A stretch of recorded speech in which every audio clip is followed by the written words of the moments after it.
Hi. You want to introduce yourself to the internet and the world? I'm Tracy Rogers, and I am almost 4 months out. The 26th of this month will be my 4th month.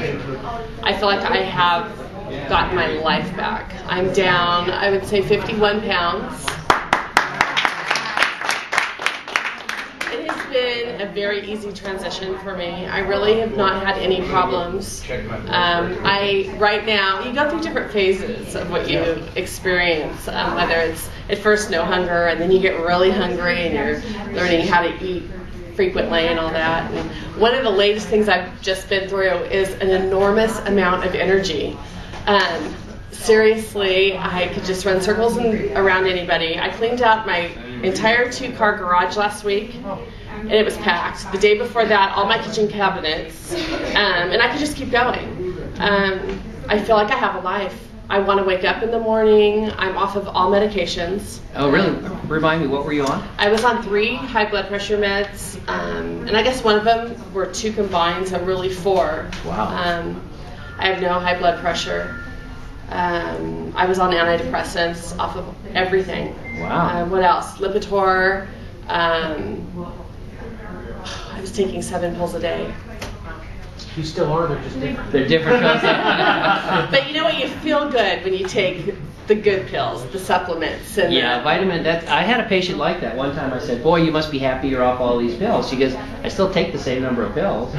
Because she was off her diabetes, high blood pressure. Instead, we were taking Tums and vitamins. And so, but most people are pretty happy about that trade-off.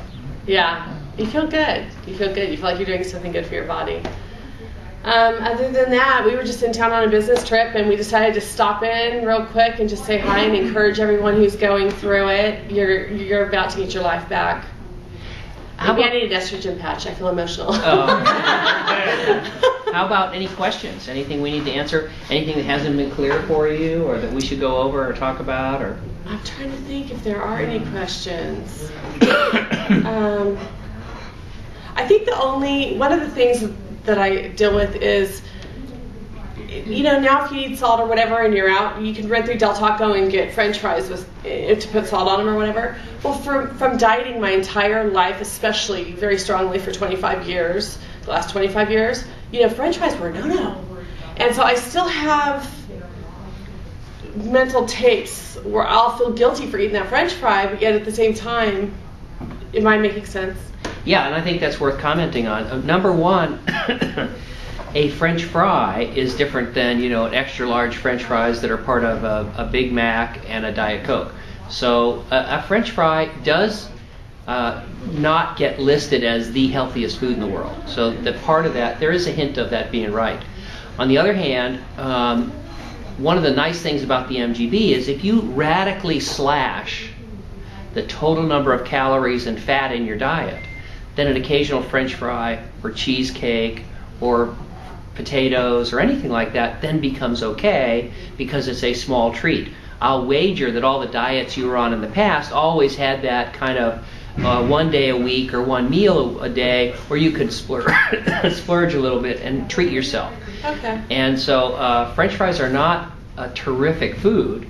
On the other hand, you don't need to be kind of a health food Nazi where everything must always be perfect, and if you eat a candy bar or if you eat a cookie, then it's a big tragedy. Instead, most of our patients tell us that generally they eat pretty healthy, that salads and yogurt and healthy things are good choices, and that when they eat meats, they're often eating lean and low-fat meats and a lot of fresh seafood and things like that. So that then a French fry or a cheesecake or a cookie in that mix is not a bad thing. It's an enjoyable, flavorful, almost a condiment as opposed to the foundation of your diet.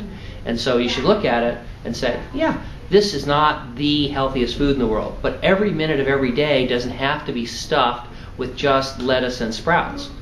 Instead, we want you to enjoy life. You should be able to go out to dinner, to see a wonderful restaurant and be able to have the Swedish meatballs if you want to, even though that maybe isn't the healthiest choice on the menu, but you can enjoy that. And my favorite story now to tell on Sandy is when we go out to the Cheesecake Factory, she likes to order the pineapple upside down cheesecake. And she can have a few bites of it, and then the rest of this giant slab of cheesecake goes home.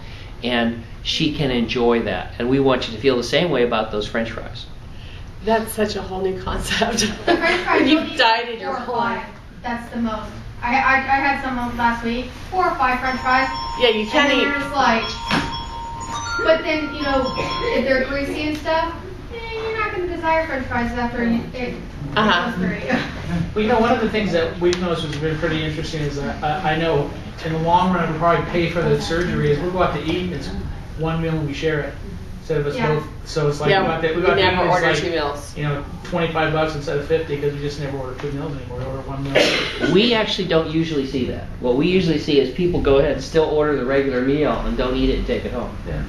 And so we have not saved much money.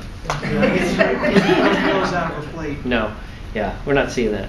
And then you're going to lose a lot on clothes. Yeah. So it's not a money saving. No. I would like to advertise, I think it would be false advertising to say you save money after this because there's a lot of clothes get bought. Thank you for telling me that.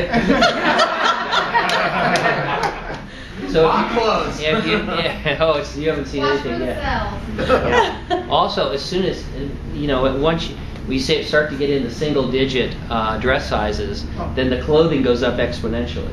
So, Price was. no, I mean the number of Oh. clothing. Other than that, everything's. Closet spaces you should have in your house. That's right, you need more closets. Yeah. She cleaned out the garage, the big garage sale, and got rid of all of her old clothes. So. I did. $1 a piece. Yeah, well, it's not going to cover the new clothes. No, it hasn't even come close to what we've bought already. So. Well, last night on our way in, we went to our favorite prime rib house here. It's just a little hole in the wall called Silver Spur in Whiskey Pete's right at the state line, but we just love it. They have the best prime rib. And we ordered a prime rib dinner, a hot spinach salad, a baked potato with everything on it, and it was fabulous. I had what I wanted, and You ate the rest. No, we haven't. Back to the room even. So. I do have to say one thing though. I have a dog, a golden retriever, who's home with me all the time, the whole time. He's starting to gain some weight. Yes. People were coming over to visit me and they'd look at my dog and say, Molly's getting so fat. And, you know, I really didn't think much about it. Well, I sat down one day in my chair and I was eating and Molly sat right in front of me and was begging for food. And it dawned on me, I was feeding my dog what I was not eating, what I couldn't finish. So I've trained my dog now to eat whatever I don't finish. We're going to have a veterinary branch of the MCP. So you've heard this before. Yeah. Anyhow. All right, You've thank you. given me my life back.